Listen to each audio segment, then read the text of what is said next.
The human skin is made up of several layers, and the outermost layer is called the epidermis, which sits directly on top of another layer called the dermis.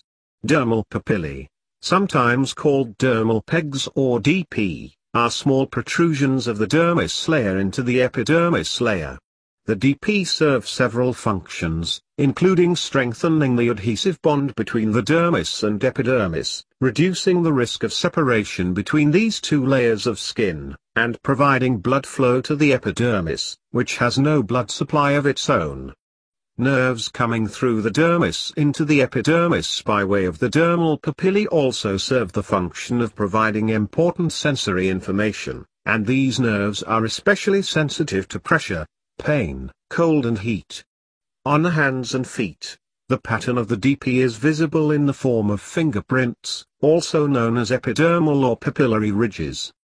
Each individual protrusion of the dermis into the epidermis is called a dermal papilla.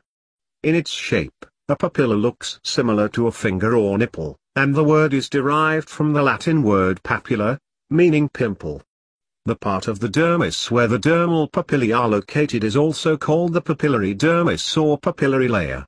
Approximately 20% of the dermis is made up of this papillary layer, which mainly consists of elastic connective tissue, blood vessels, touch receptors, and nerve endings. Dermal papillae are an important part of skin anatomy.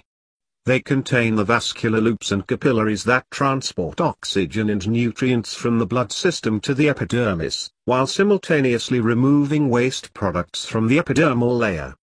The epidermis mainly functions as a protective, exterior layer and has no nerve cells of its own, but the dermal papillae has specialized nerve endings that are extremely sensitive and provide vital sensory input from this outermost stratum of skin.